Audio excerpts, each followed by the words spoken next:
To the King family, who have sacrificed and inspired so much. To President Clinton, President Carter, Vice President Biden, Jill,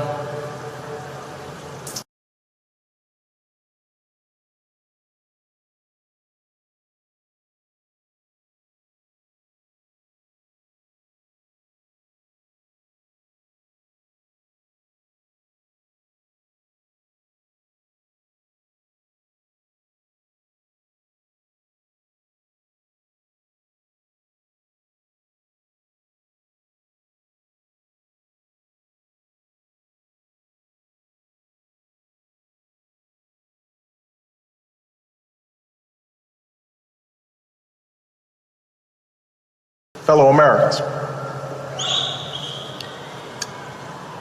5 decades ago today,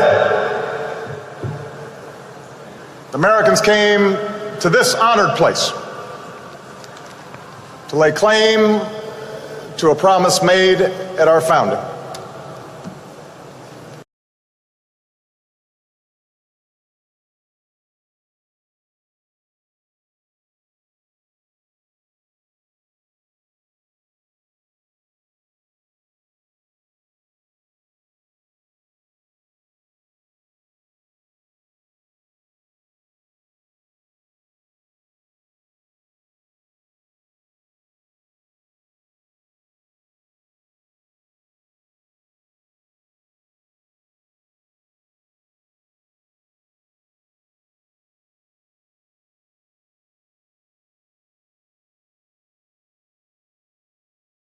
We hold these truths to be self-evident, that all men are created equal, that they are endowed by their Creator with certain unalienable rights,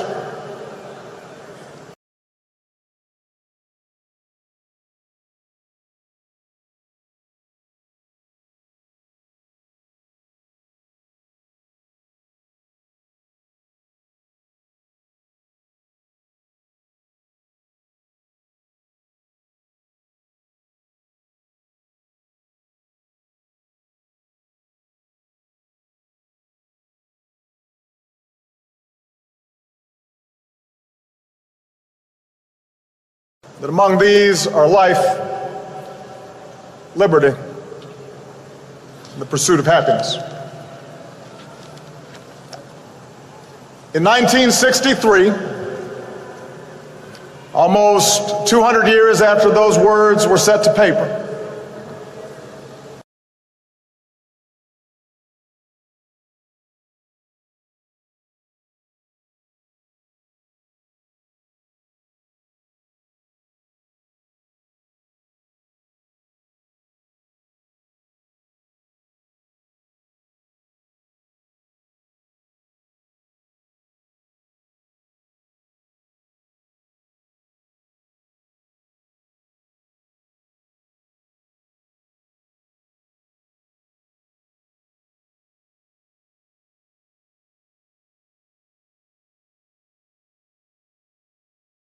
a full century after a great war was fought and emancipation proclaimed, that promise,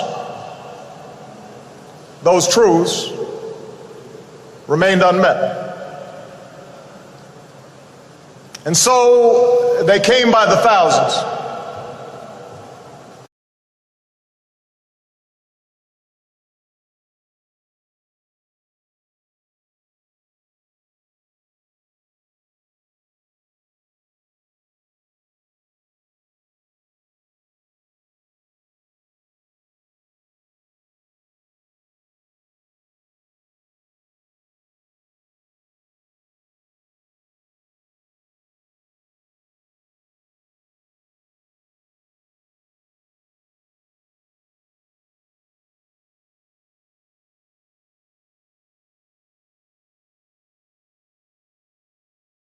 From every corner of our country,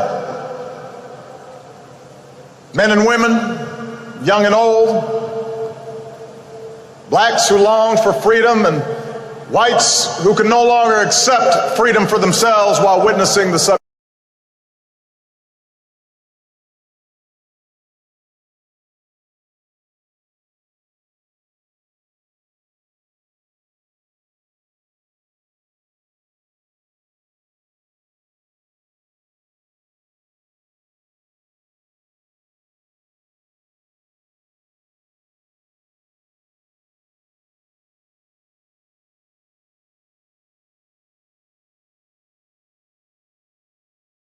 themselves while witnessing the subjugation of others. Across the land, congregations sent them off with food and with prayer.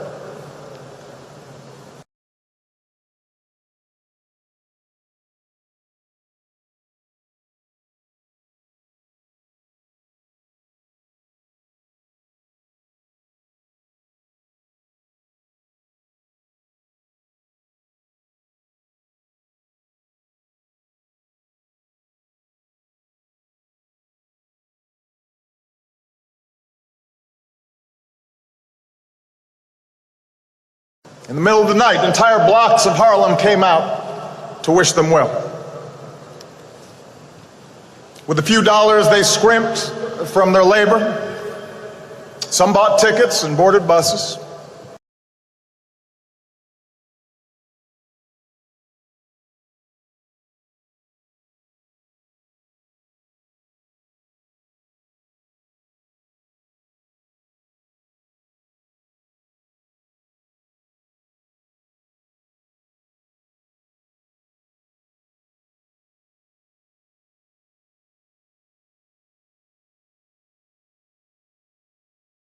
Some bought tickets and boarded buses, even if they couldn't always sit where they wanted to sit. Those with less money hitchhiked or walked.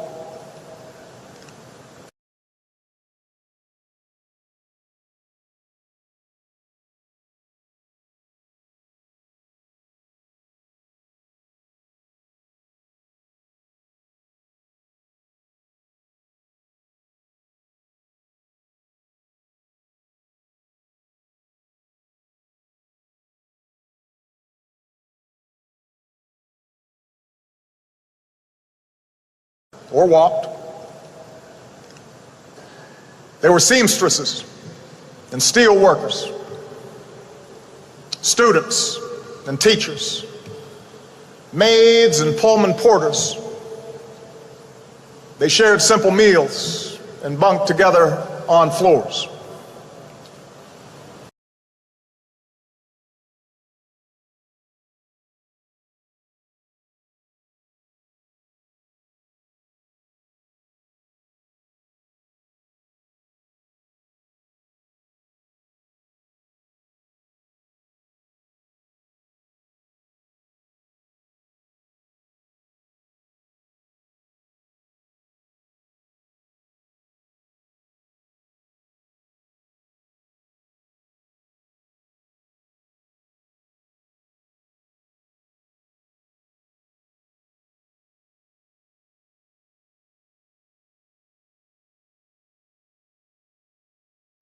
On floors.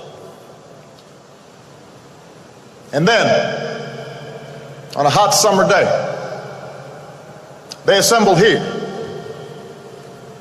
in our nation's capital under the shadow of the great emancipator.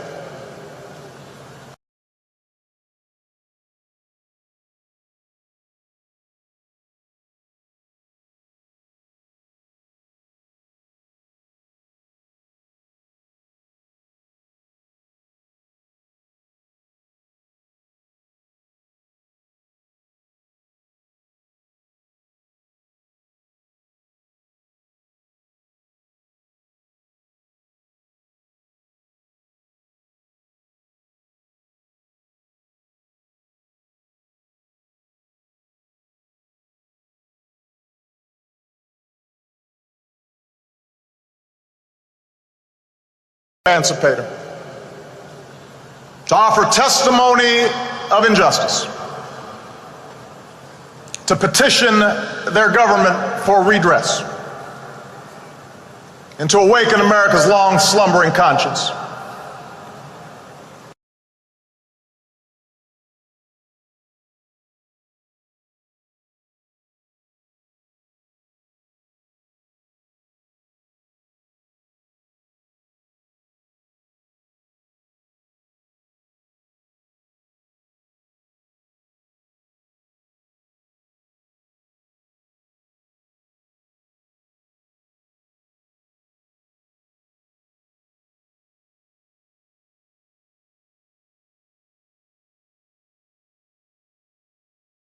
conscience.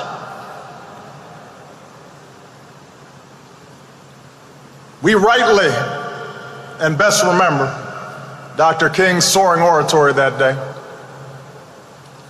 how he gave mighty voice to the quiet hopes of millions, how he offered a salvation path.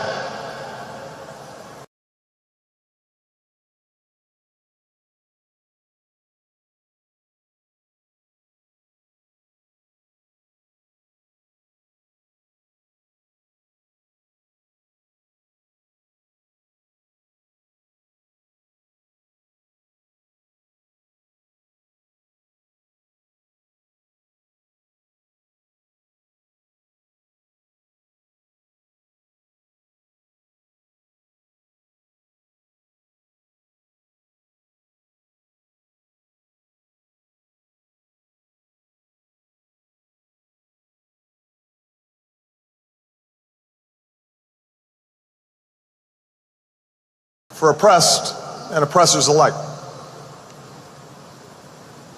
His words belong to the ages, possessing a power and prophecy unmatched in our time.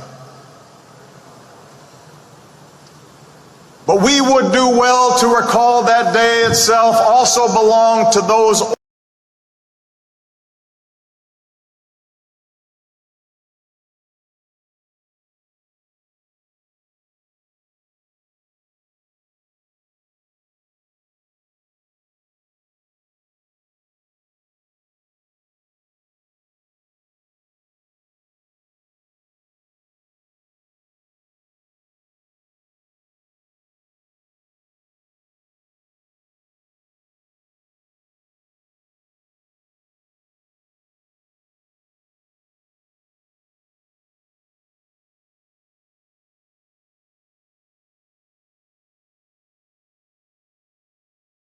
itself also belonged to those ordinary people whose names never appeared in the history books, never got on TV. Many had gone to segregated schools and sat at segregated lunch counters.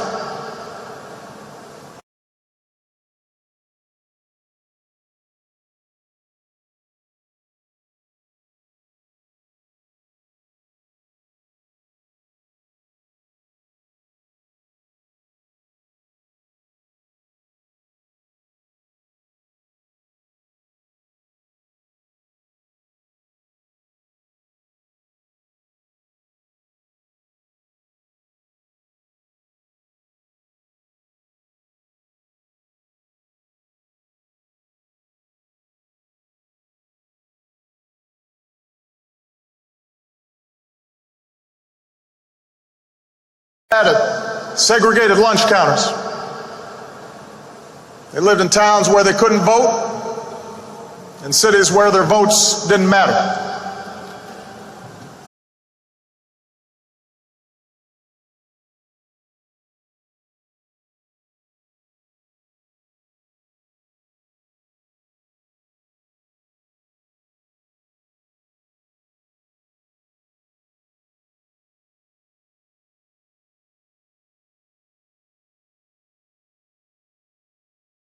There were couples in love who couldn't marry,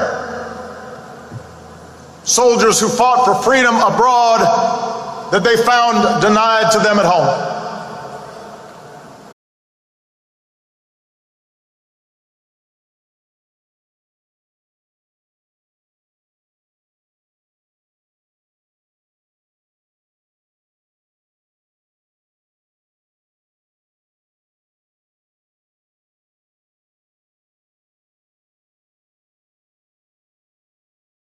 They had seen loved ones beaten and children fire hosed. And they had every reason to lash out in anger or resign themselves to a bitter fate.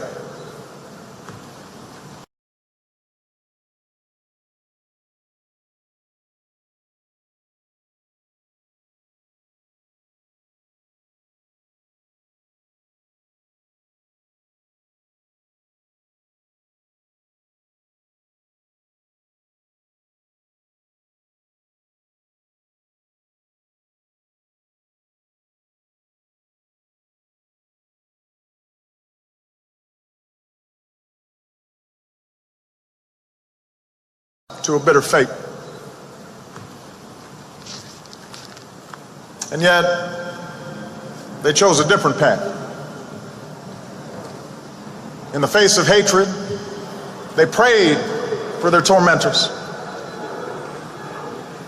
In the face of violence, they stood up.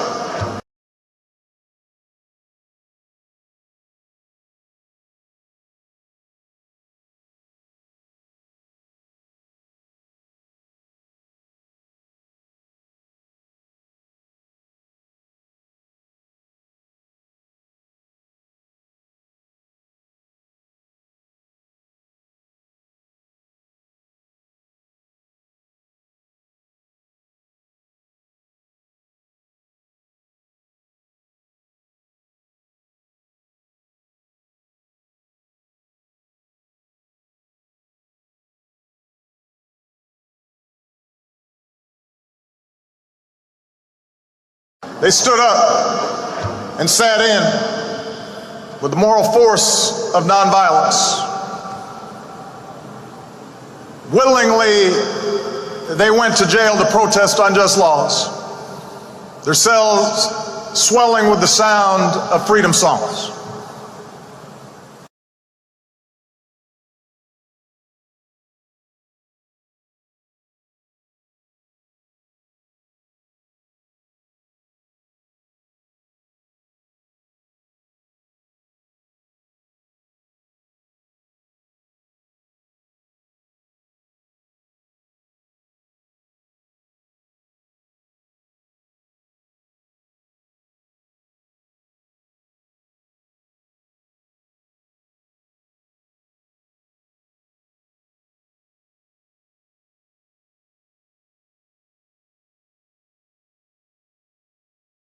Freedom songs.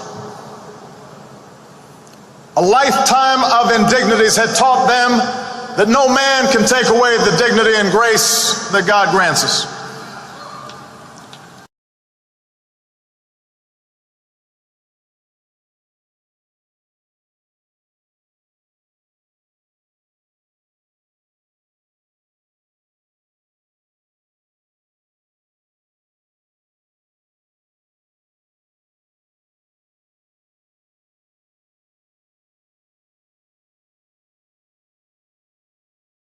They had learned through hard experience what Frederick Douglass once taught, that freedom is not given, it must be won through struggle and discipline, persistence and faith.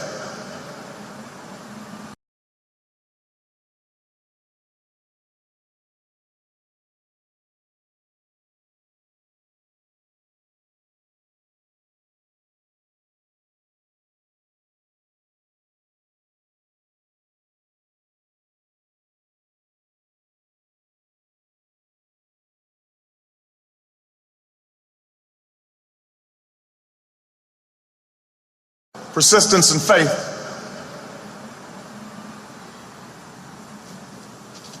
That was the spirit they brought here that day.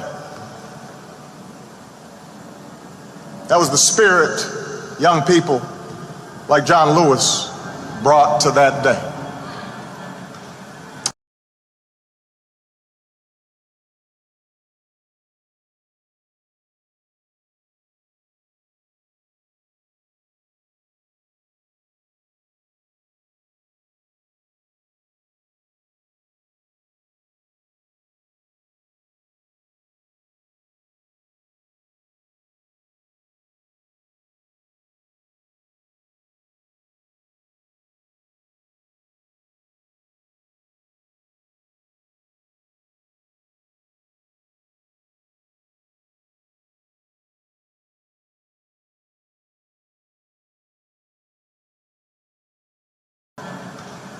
That was the spirit that they carried with them like a torch back to their cities and their neighborhoods.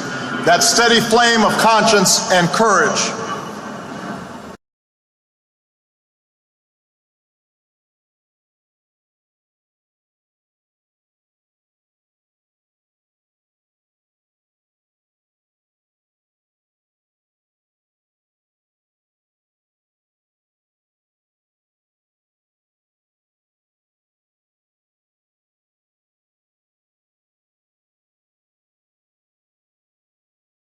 conscience, and courage that would sustain them through the campaigns to come.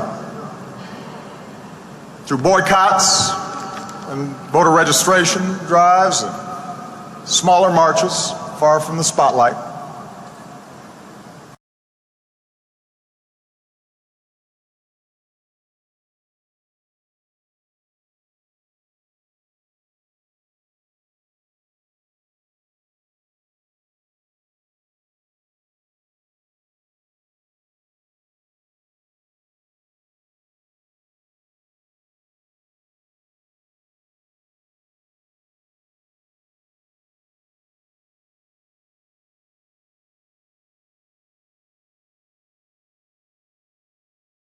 Through the loss of 4 little girls in Birmingham and the carnage of the Edmund Pettus Bridge,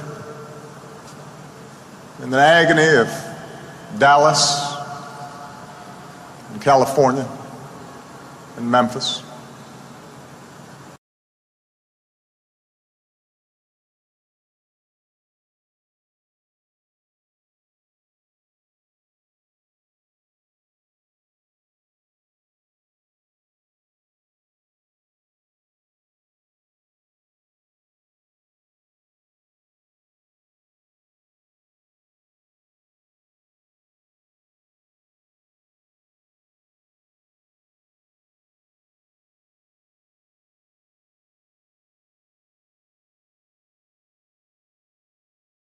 In Memphis. Through setbacks and heartbreaks and gnawing doubt, that flame of justice flickered. It never died. And because they kept marching, America changed.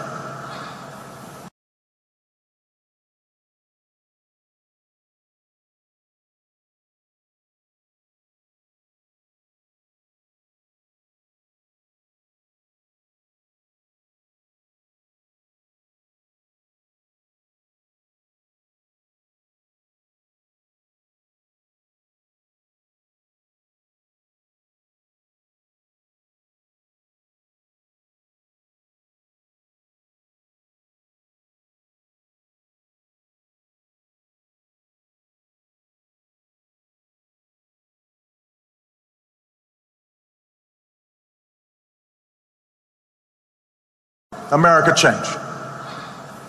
Because they marched, the civil rights law was passed. Because they marched, a voting rights law was signed.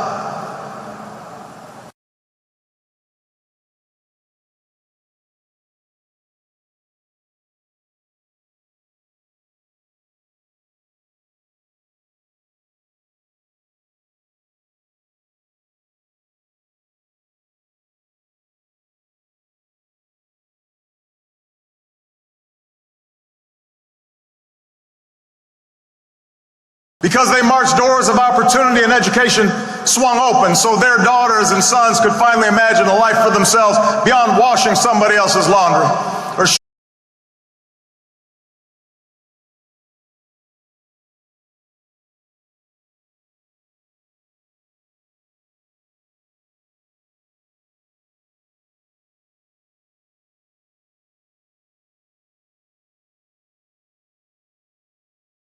washing somebody else's laundry or shining somebody else's shoes.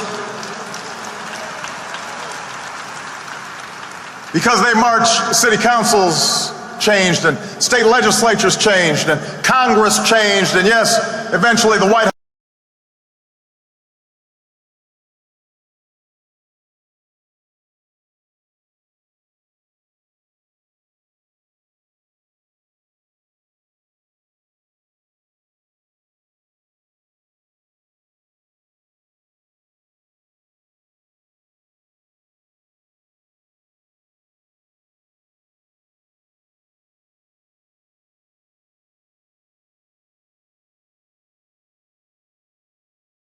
Congress changed, and yes, eventually the White House changed.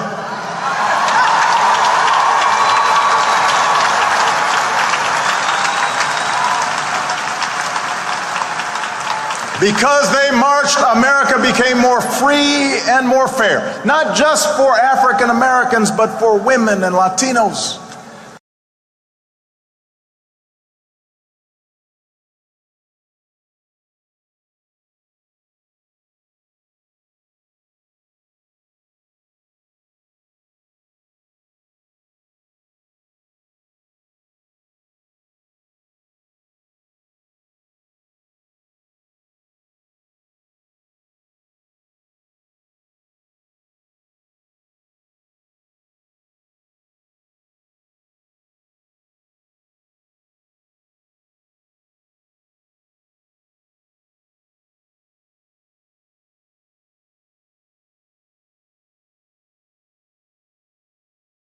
Americans, but for women and Latinos, Asians and Native Americans, for Catholics, Jews and Muslims, for gays, for Americans with disabilities.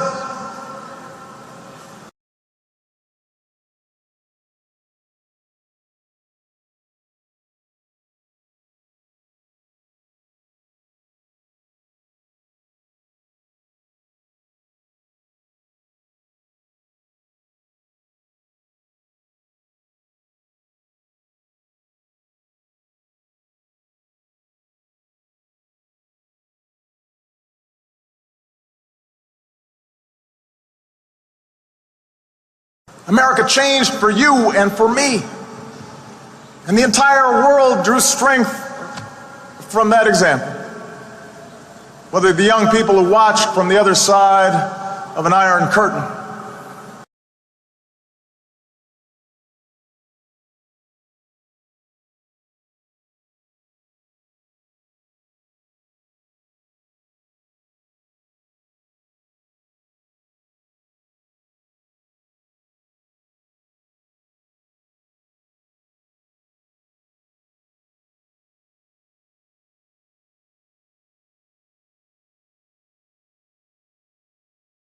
on the other side of an iron curtain, and would eventually tear down that wall.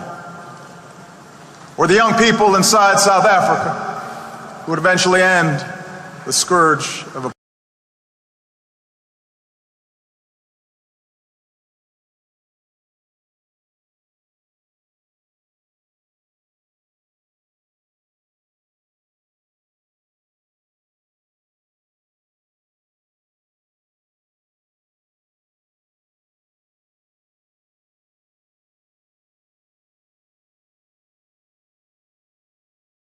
Would eventually end the scourge of apartheid.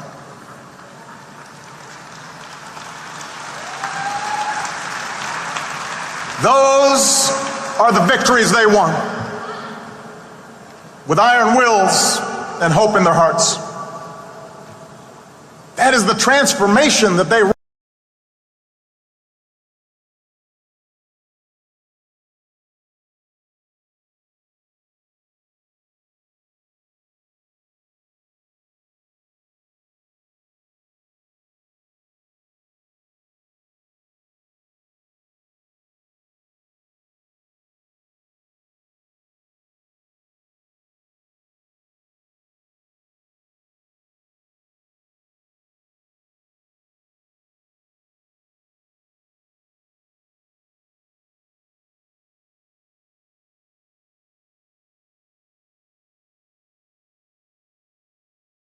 That is the transformation that they wrought with each step of their well-worn shoes.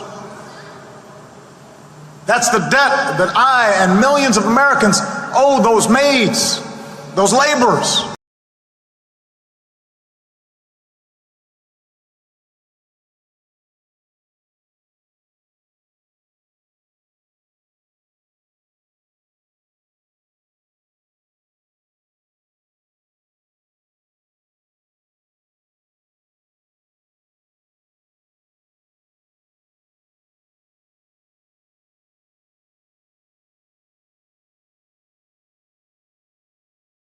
Americans owe those maids, those laborers, those porters, those secretaries, folks who could have run a company maybe if they'd ever had a chance. Those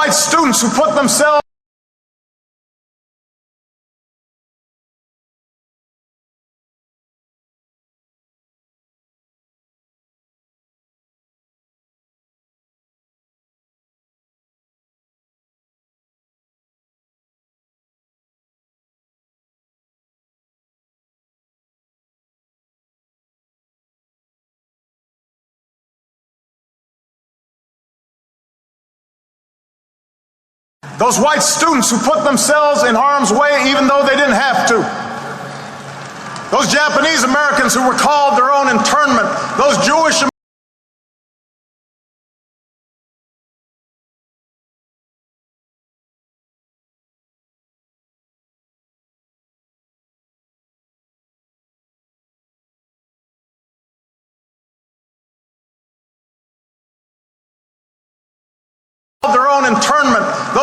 Americans who had survived the Holocaust, people who could have given up and given in, but kept on keeping on, knowing that weeping may endure for a night, but joy.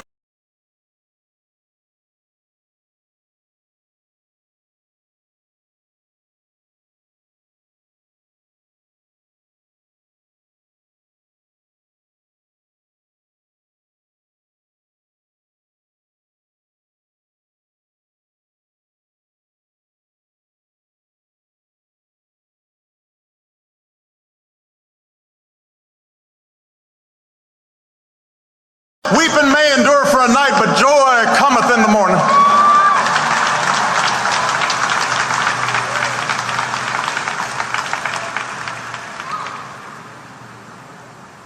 On the battlefield of justice, men and women without rank or wealth or title or fame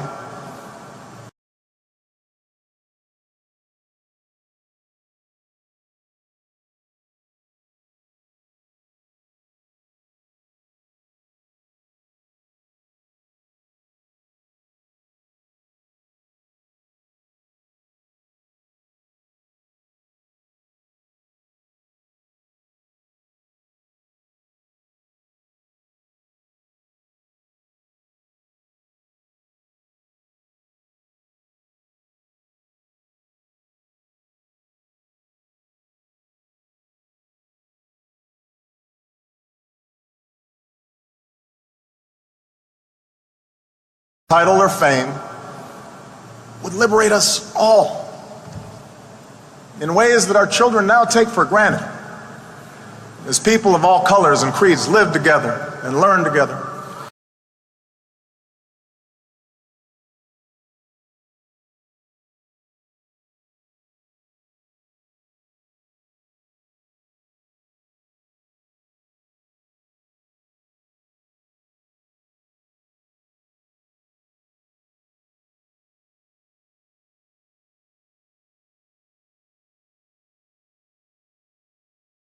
Together and learn together and walk together and fight alongside one another and love one another and judge one another by the content of our character.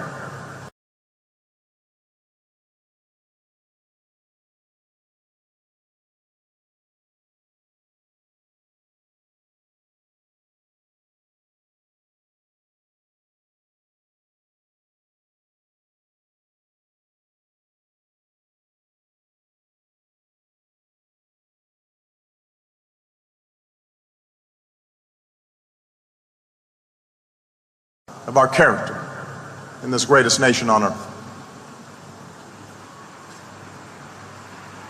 To dismiss the magnitude of this progress,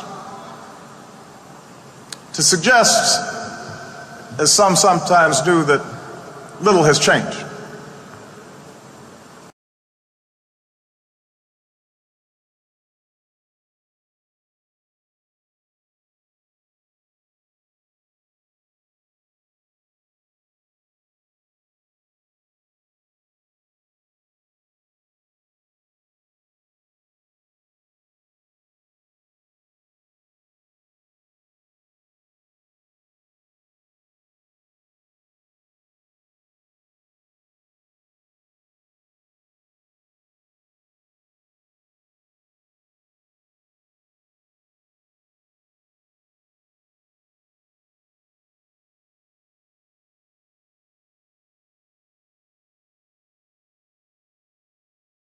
little has changed. That dishonors the courage and the sacrifice of those who paid the price to march in those years.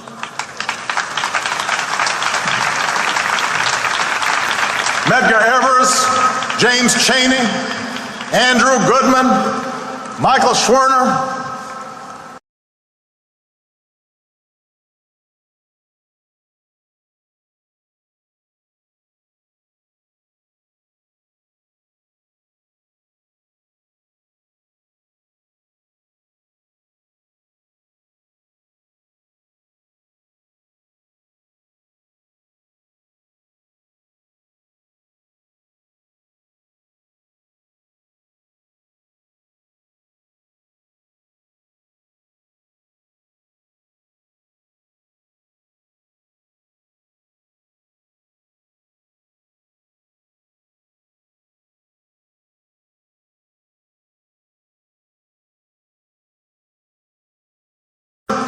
Michael Schwerner, Martin Luther King Jr., they did not die in vain.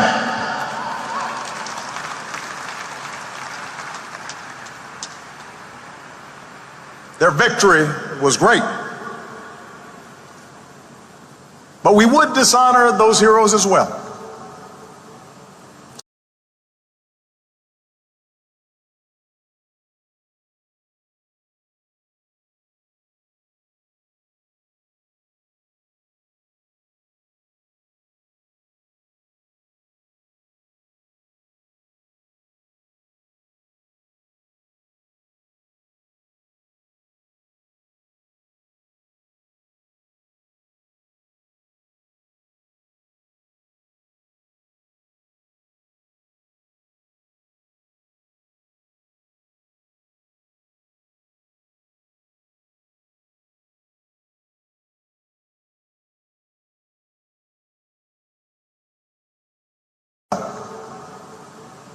To suggest that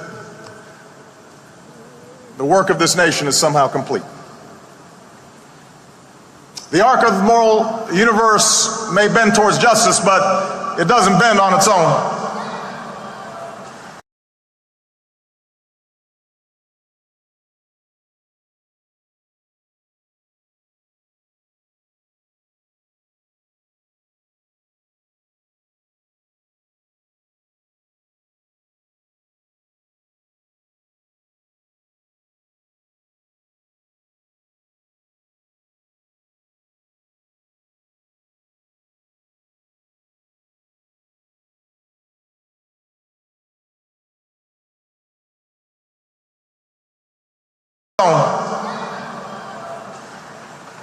To secure the gains this country has made requires constant vigilance, not complacency. Whether by challenging those who erect new barriers to the vote,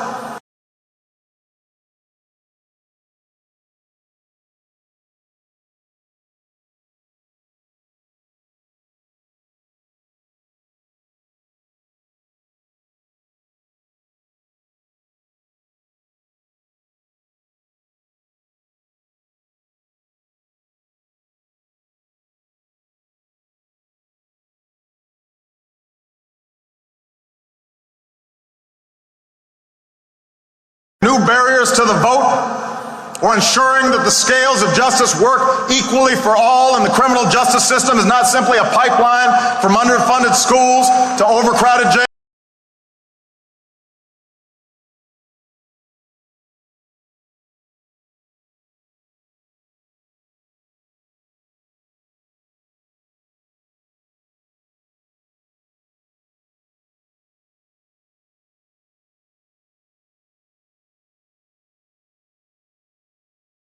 From underfunded schools to overcrowded jails, it requires vigilance.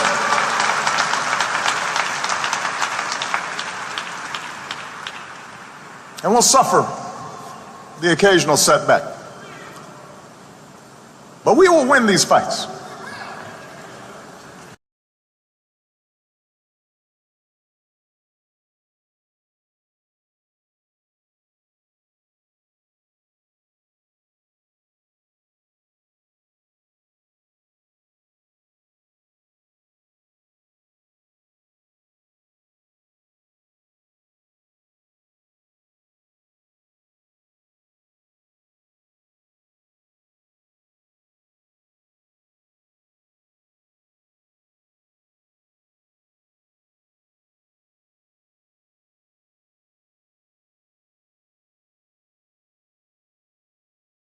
This country has changed too much.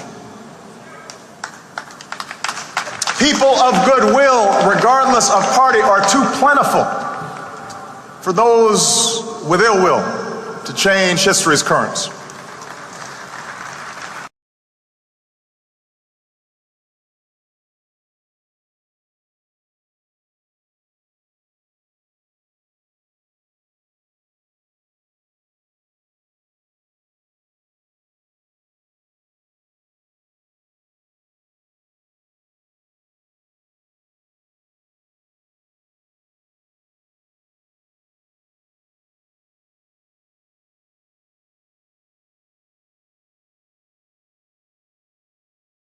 History's currents.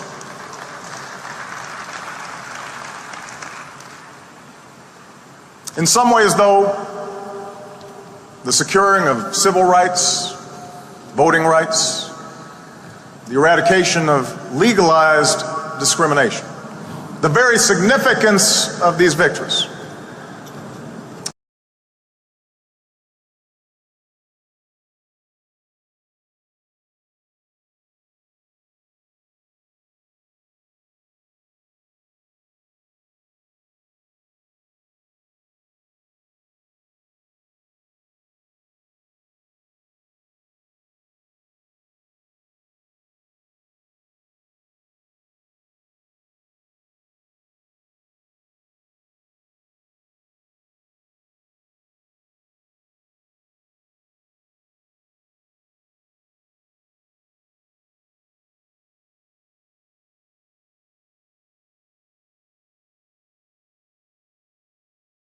the very significance of these victories may have obscured a second goal of the march. For the men and women who gathered 50 years ago,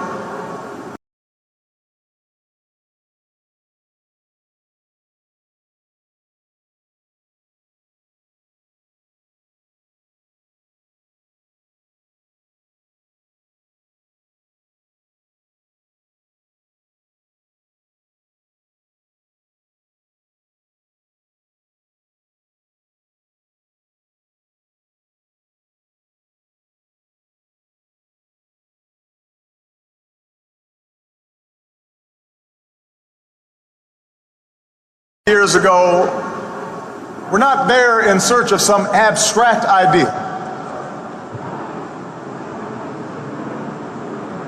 They were there seeking jobs as well as justice. Not just the absence of oppression, but the presence of economic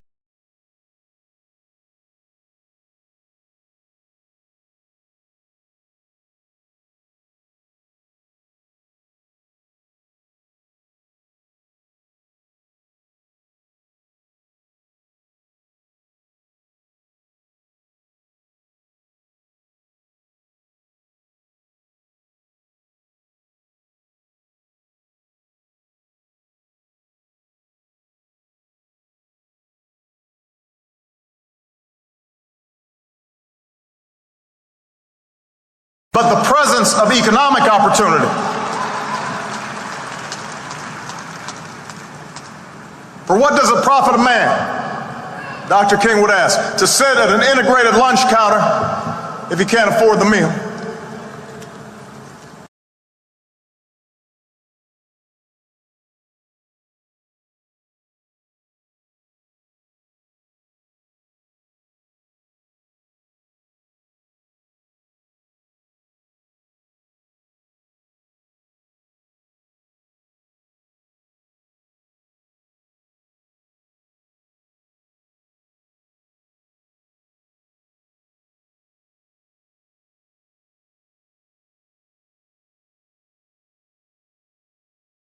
If he can't afford the meal. This idea that one's liberty is linked to one's livelihood, that the pursuit of happiness requires the dignity of work,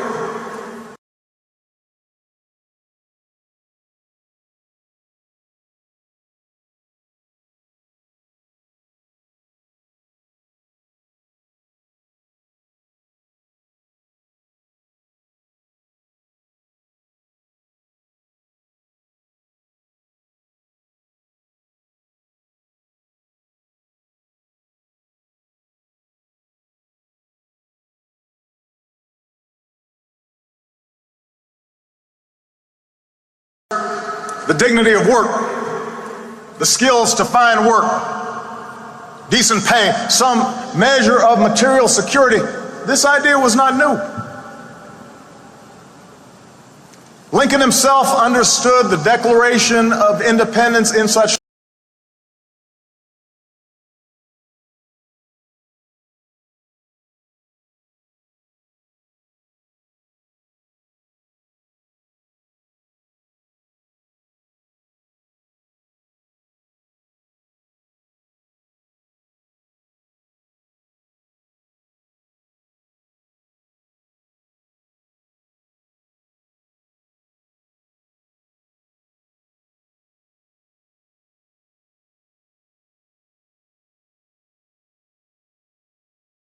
Declaration of Independence in such terms, as a promise that in due time the weights should be lifted from the shoulders of all men, and that all should have an equal chance.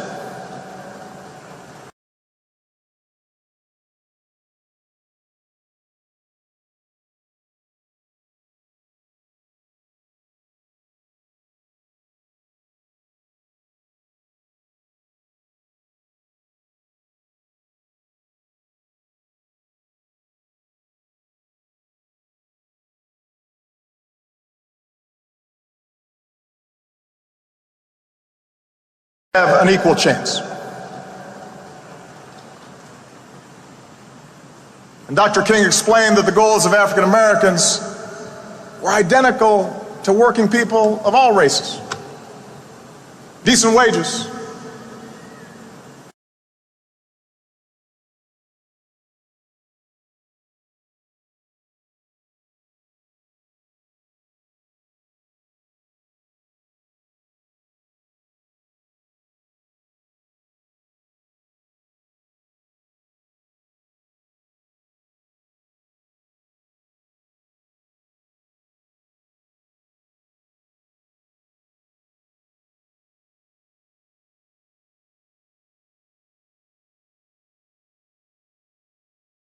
decent wages, fair working conditions, livable housing, old age security, health and welfare measures, conditions in which families can grow, have education for their children.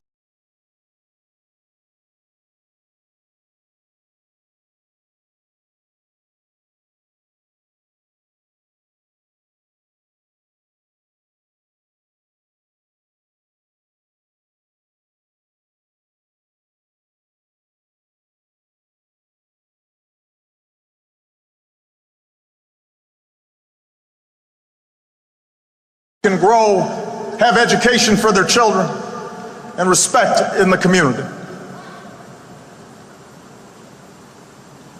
What King was describing has been the dream of every American.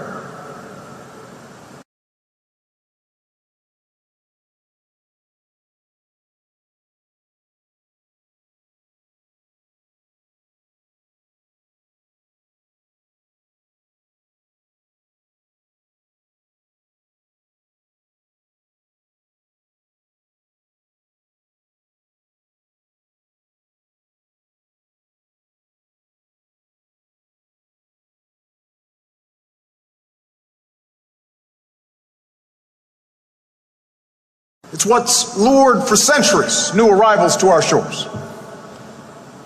And it's along this second dimension of economic opportunity, the chance through honest toil to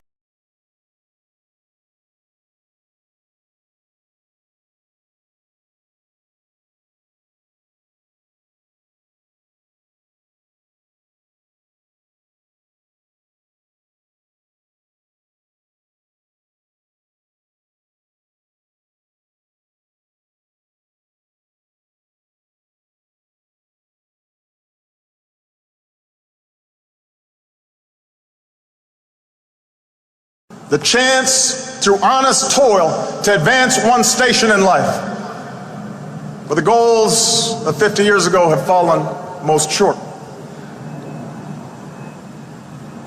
Yes, there have been examples of success within Black America that would have been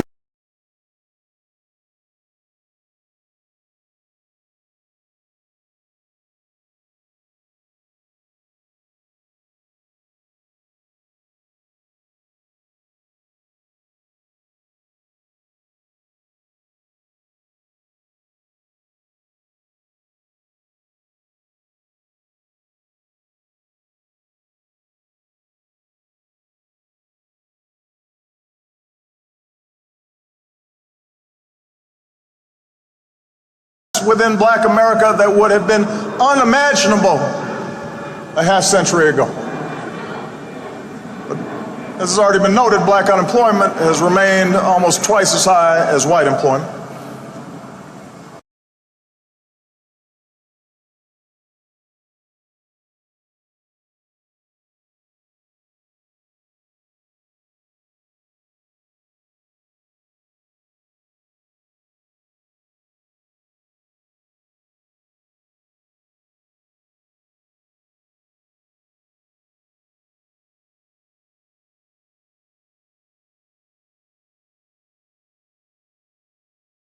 As white employment.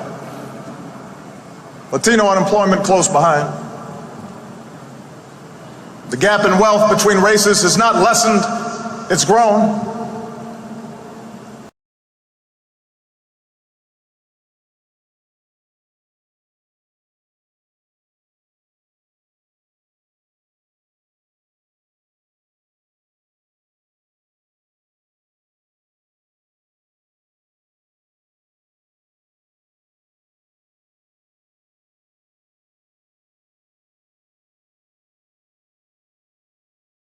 And as President Clinton indicated, the position of all working Americans, regardless of color, has eroded, making the dream Dr. King described even more elusive.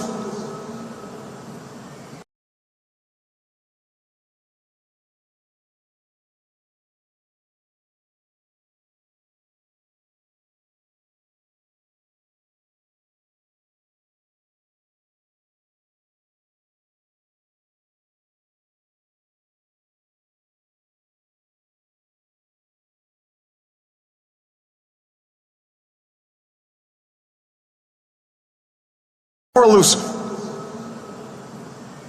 For over a decade, working Americans of all races have seen their wages and income stagnate, even as corporate profits soar.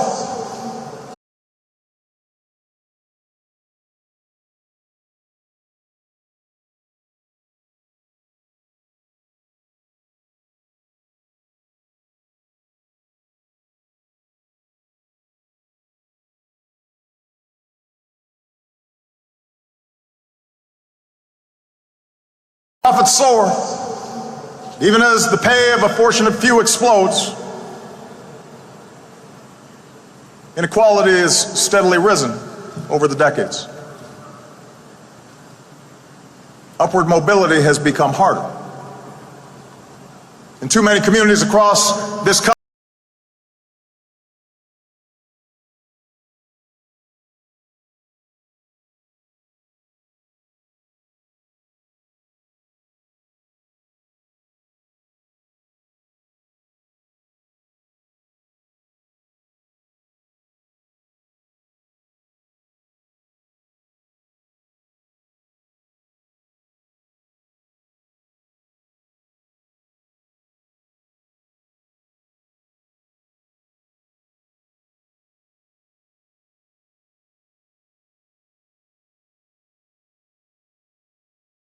many communities across this country, in cities and suburbs and rural hamlets, the shadow of poverty casts a pall over our youth, their lives a fortress of substandard schools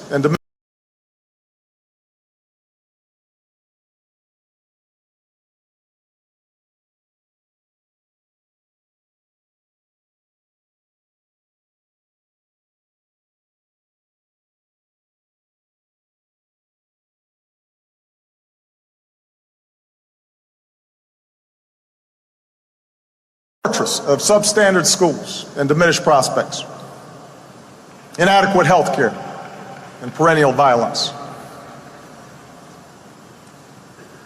And so, as we mark this anniversary,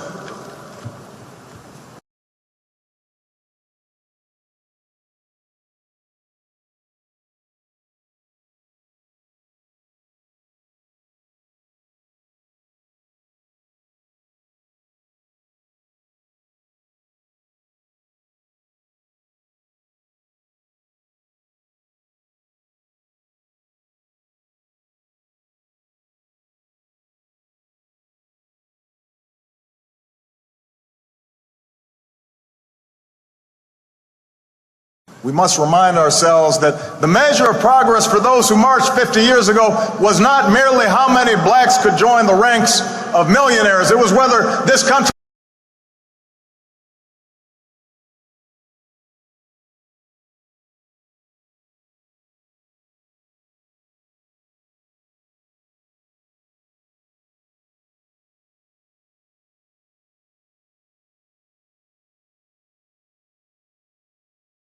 millionaires. It was whether this country would admit all people who are willing to work hard, regardless of race, into the ranks of a middle-class life.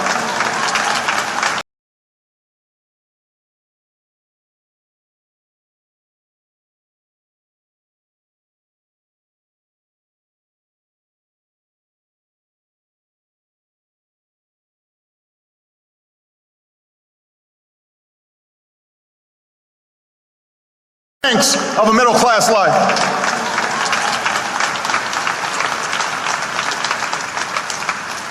The test was not and never has been whether the doors of opportunity are cracked a bit wider for a few.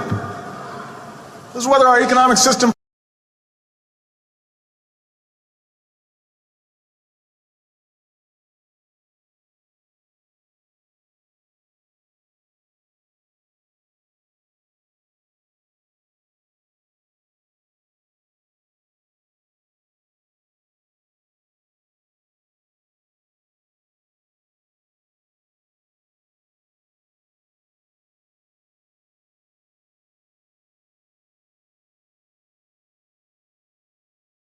This is whether our economic system provides a fair shot for the many, for the black custodian and the white steelworker, the immigrant dishwasher,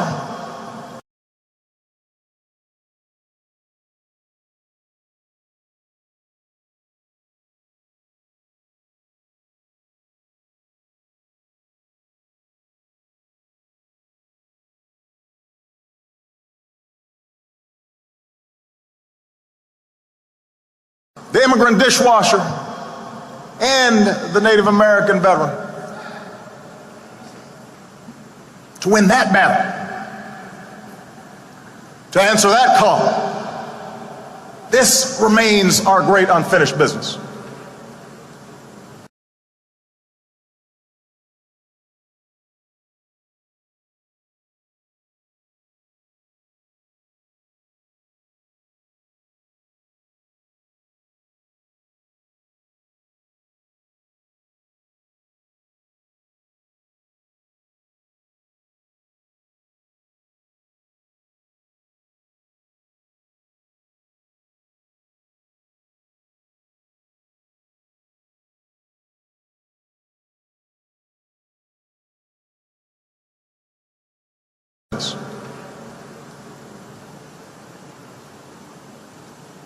We shouldn't fool ourselves.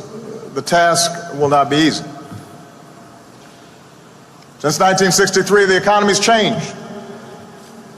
The twin forces of technology and global competition have subtracted those jobs.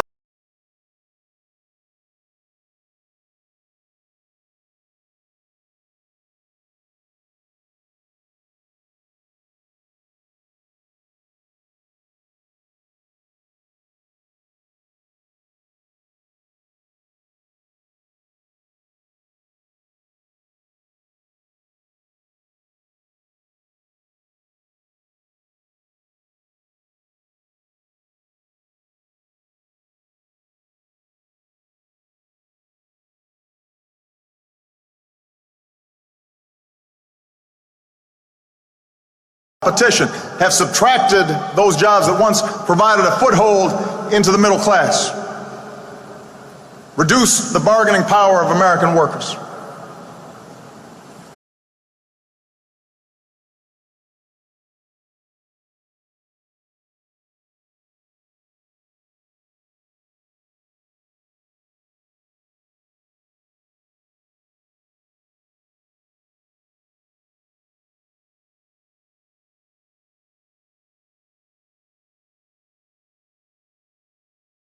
Workers. And our politics has suffered. Entrenched interests, those who benefit from an unjust status quo, resisted any government efforts to give working families a fair deal.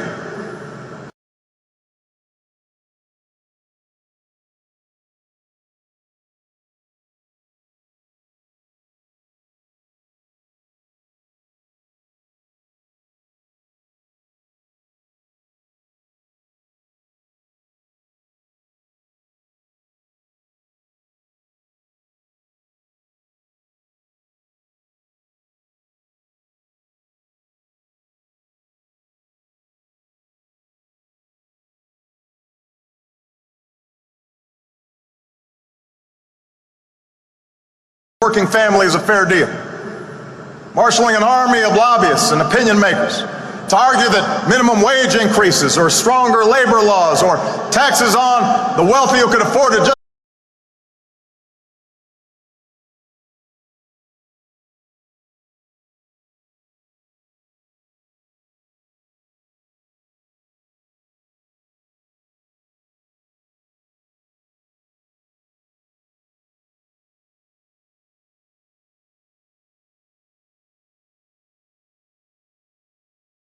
taxes on the wealthy who could afford it just to fund crumbling schools, that all these things violated sound economic principles.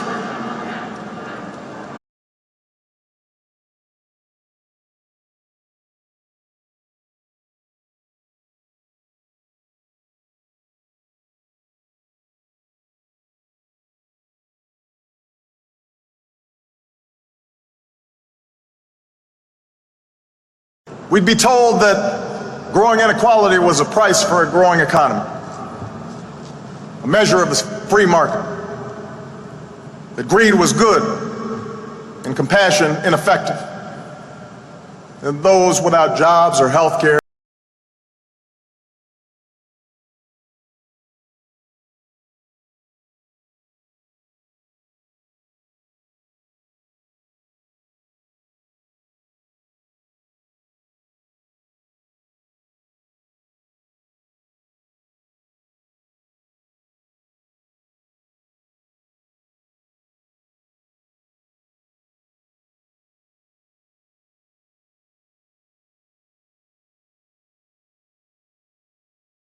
and those without jobs or health care had only themselves to blame. And then there were those elected officials who found it useful to practice the old politics of division.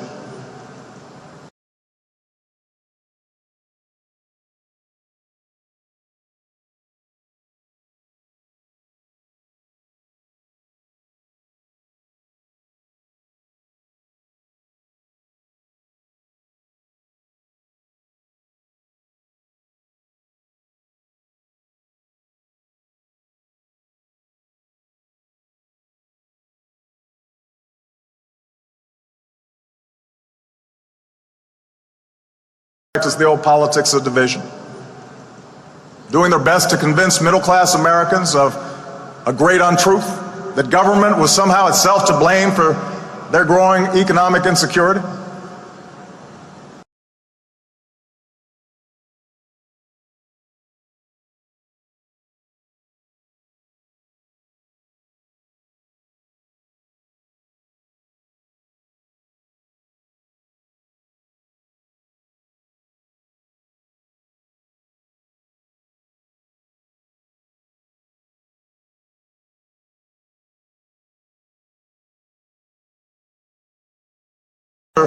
Their growing economic insecurity, that distant bureaucrats were taking their hard-earned dollars to benefit the welfare cheat or the illegal immigrant.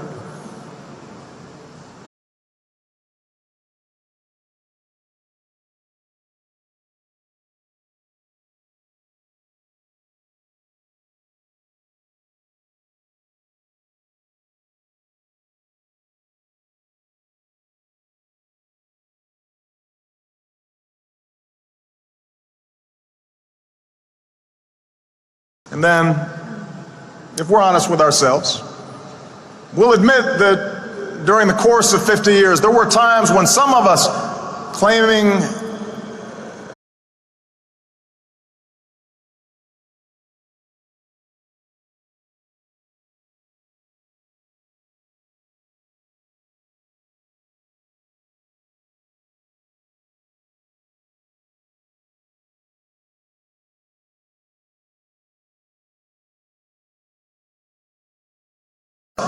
claiming to push for change, lost our way. The anguish of assassinations set off self-defeating riots. Legitimate grievances against police brutality tipped into excuse-making for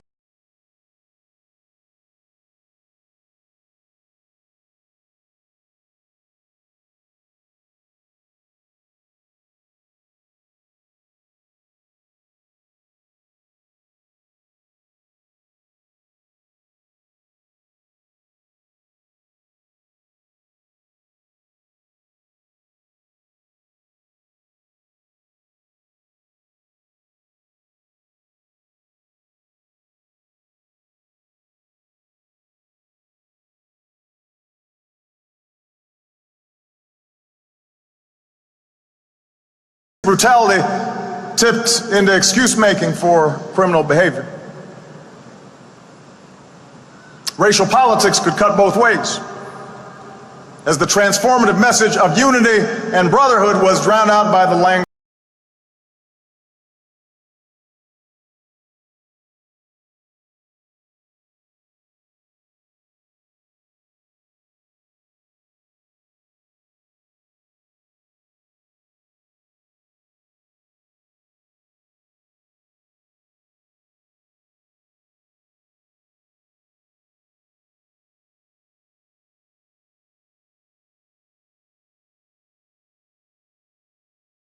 and brotherhood was drowned out by the language of recrimination. And what had once been a call for equality of opportunity, the chance for all Americans to work hard and get ahead,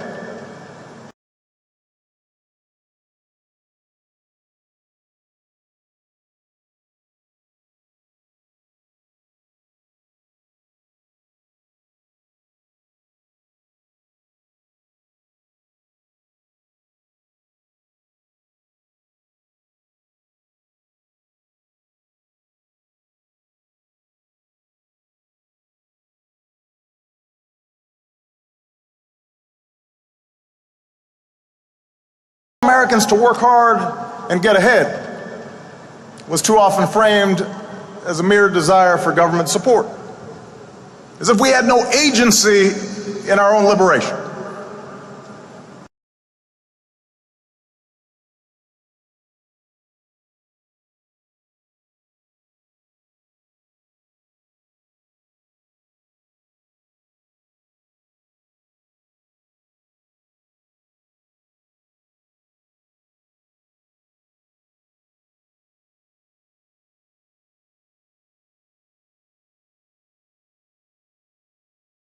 Liberation.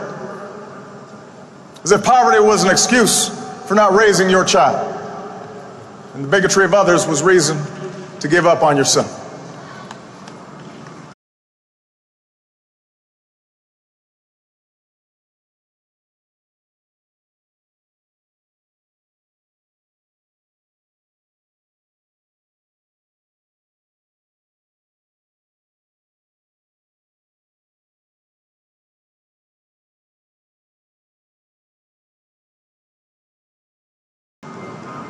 All of that history is how progress stalled. That's how hope was diverted. That's how our country remained divided. But the good news is, just as was true in 1963,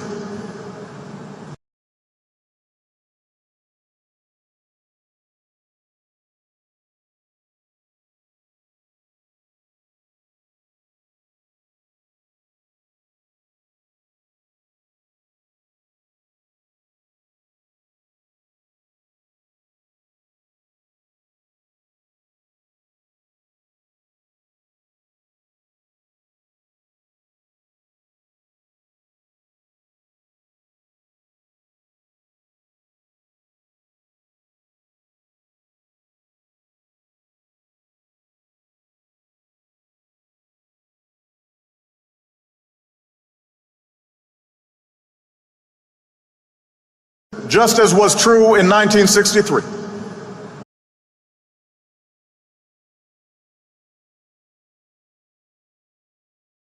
grind to a halt, and our children accept a life of lower expectations, where politics is a zero-sum game, where few do very well while struggling families of every race fight over a shrinking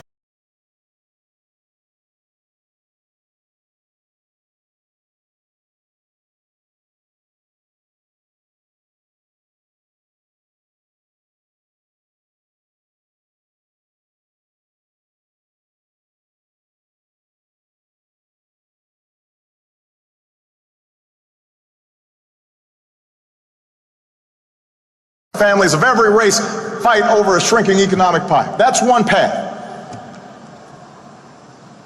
Or we can have the courage to change. The March on Washington teaches us that we are not trapped.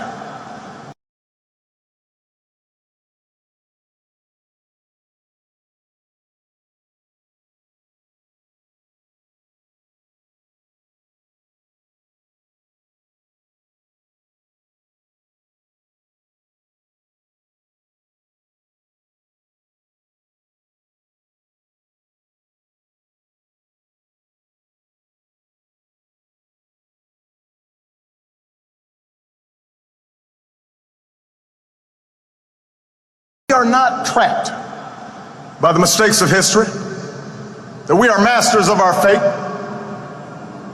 But it also teaches us that the promise of this nation will only be kept when we work together.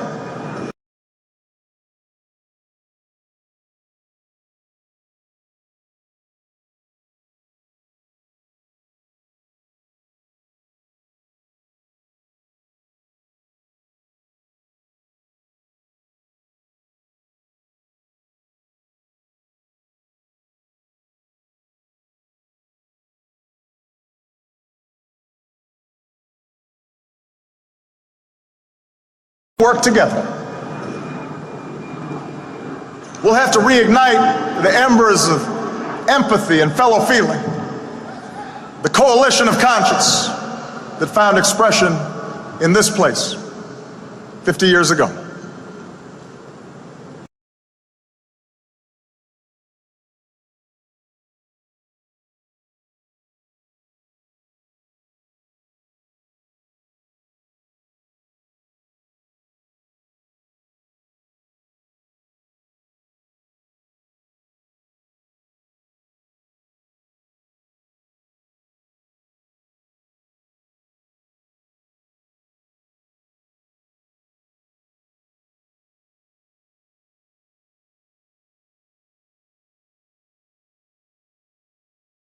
$50 years ago.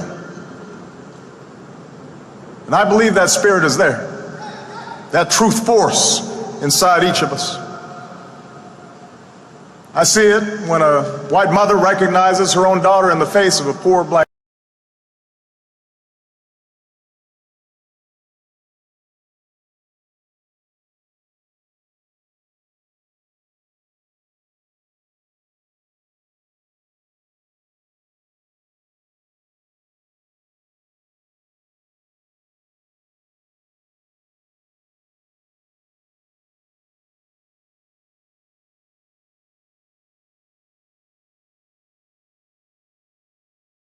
own daughter in the face of a poor black child.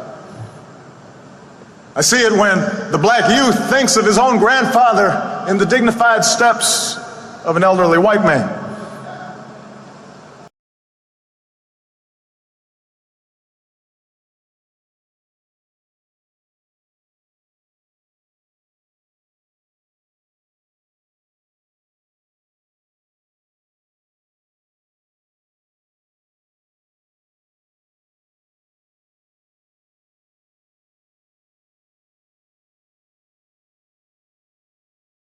Steps of an elderly white man. It's there when the native born, recognizing that striving spirit of the new immigrant, when the interracial couple connects the pain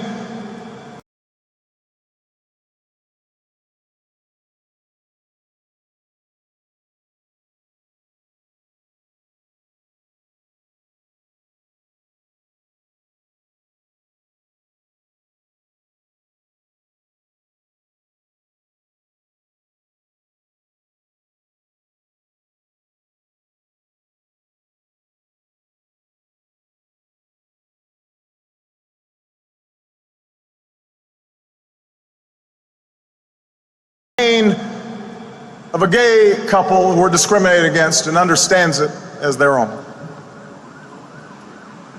That's where courage comes from. When we turn not from each other or on each other, but towards one another, and we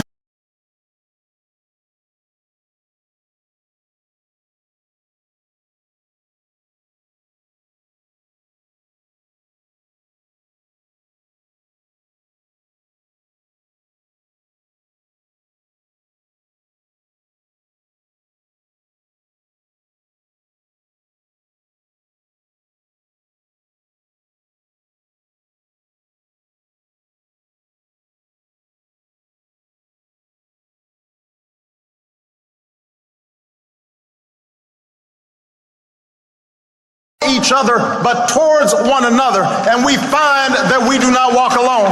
That's where courage comes from. And with that courage, we can stand together for good jobs and just wages.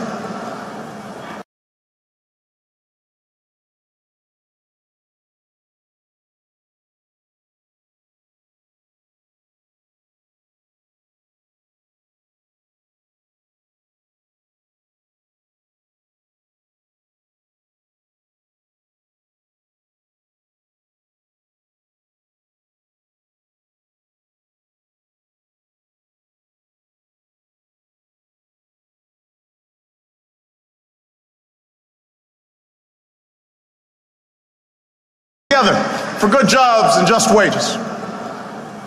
With that courage, we can stand together for the right to health care in the richest nation on earth for every person. With that courage, we can stand together.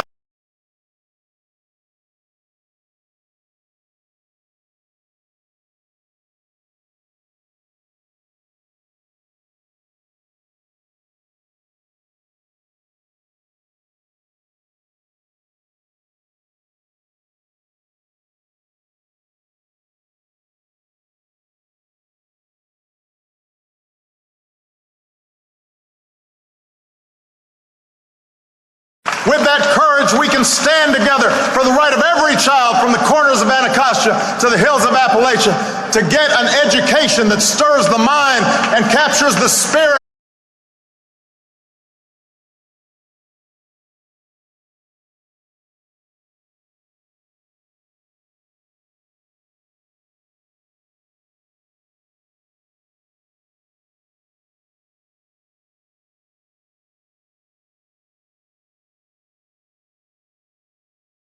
The mind and captures the spirit and prepares them for the world that awaits them.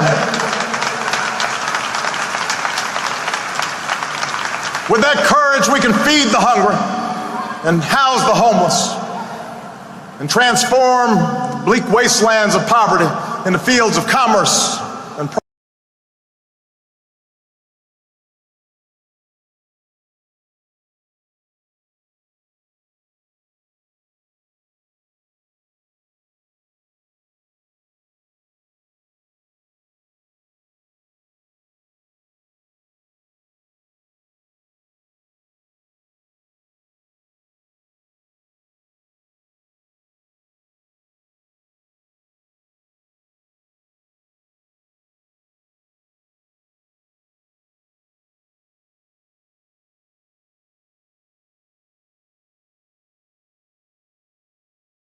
poverty in the fields of commerce and promise.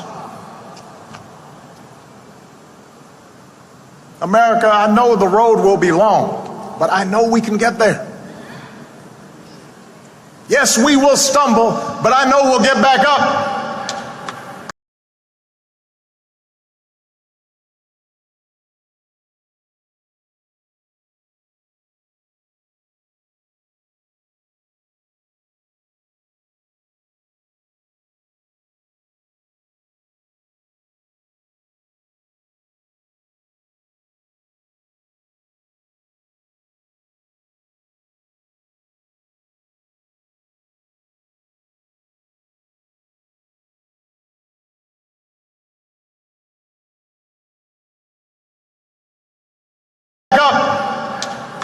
That's how a movement happens. That's how history bends. That's how when somebody is faint of heart, somebody else brings them along and says, come on, we're marching.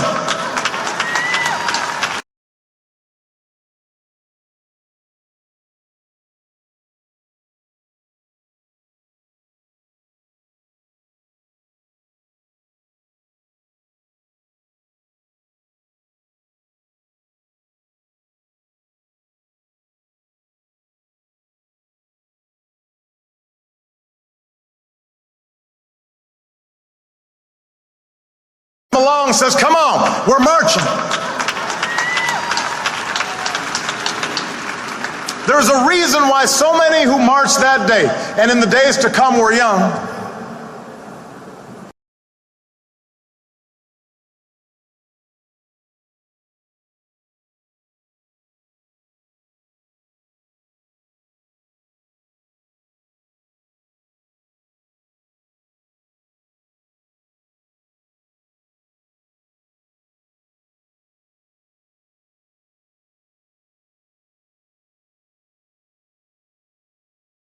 For the young are unconstrained by habits of fear, unconstrained by the conventions of what is. They dare to dream differently, to imagine something better. And I am convinced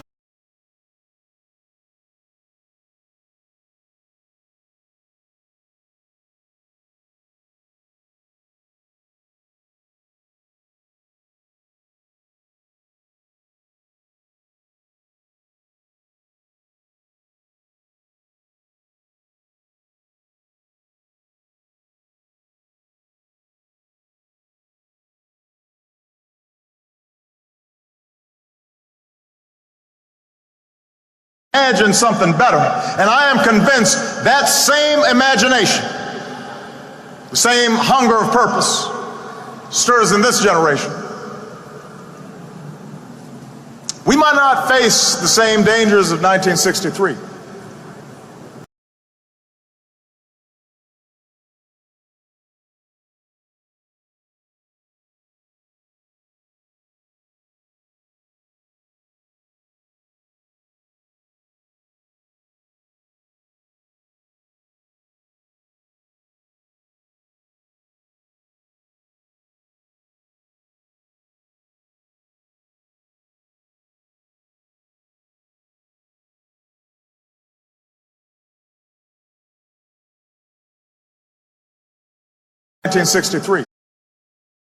Match King's brilliance, but the same flame that lit the heart of all who are willing to take a first step for justice, I know that flame remains.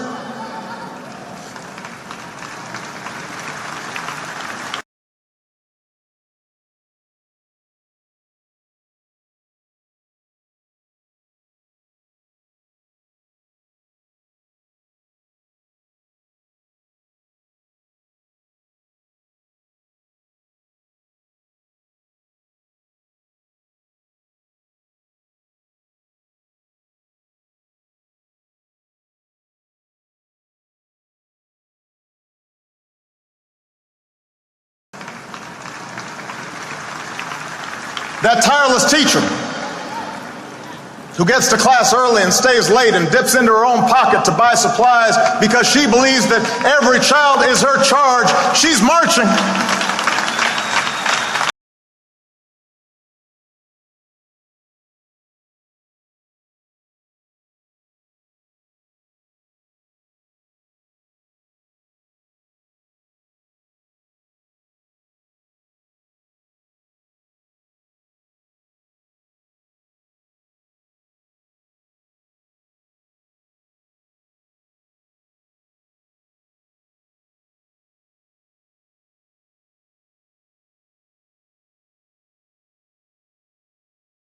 Child is her charge, she's marching.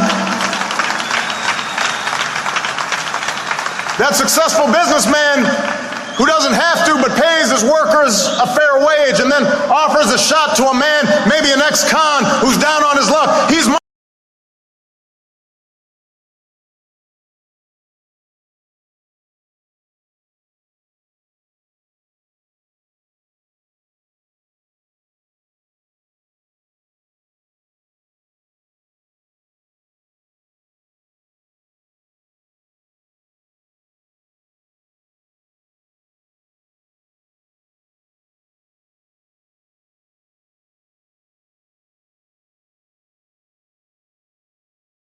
con who's down on his luck. He's marching.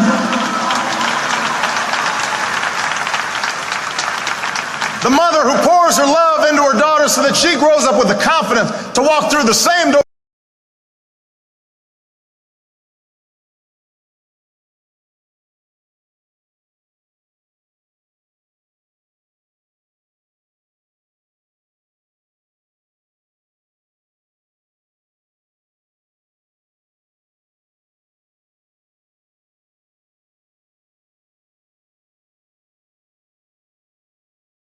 To walk through the same doors as anybody's son. She's marching.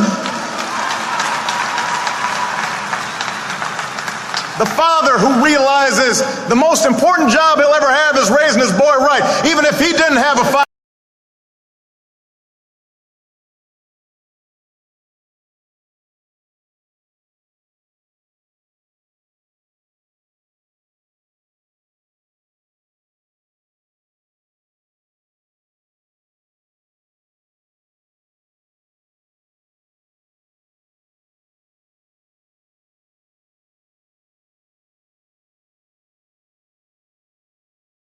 Boy right, even if he didn't have a father, especially if he didn't have a father at home. He's marching.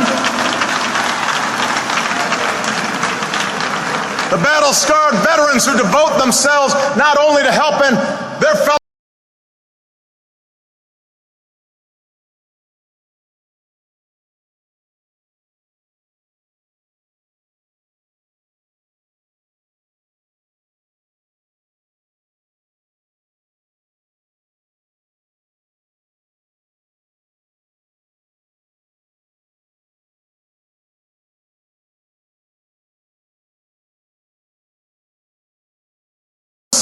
not only to helping their fellow warriors stand again and walk again and run again, but to keep serving their country when they come home. They are marching.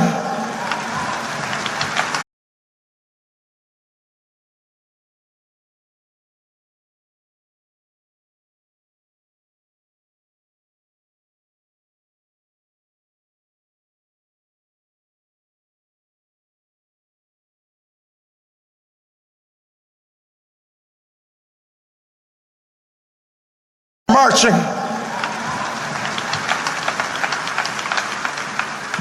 Everyone who realizes what those glorious patriots knew on that day, that change does not come from Washington, but to Washington. The change has always been built on our will.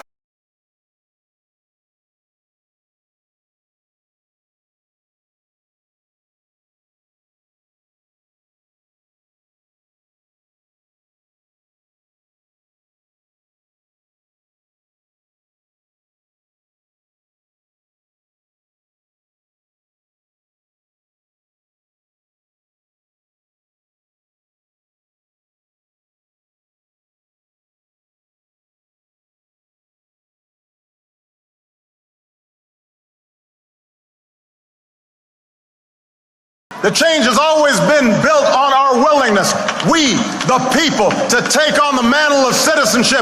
You are marching. And that's the lesson of our past.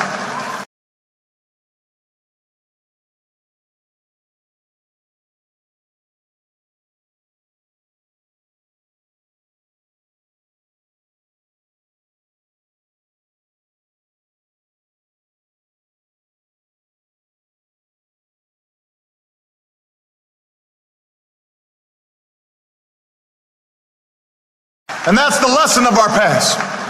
That's the promise of tomorrow. That in the face of impossible odds, people who love their country can change it.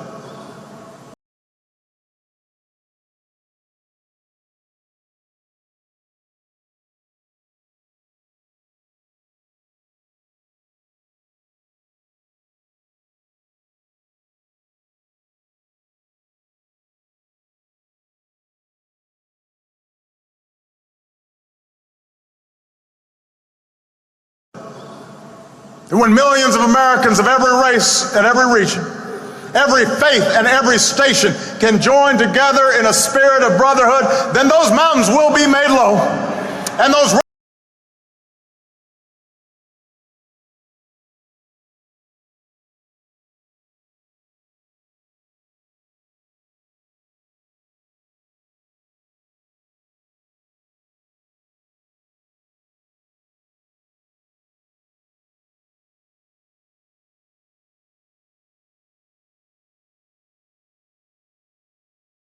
mountains will be made low, and those rough places will be made plain, and those crooked places, they straighten out towards grace, and we will vindicate the faith of those who sacrifice so much and live up to the truth.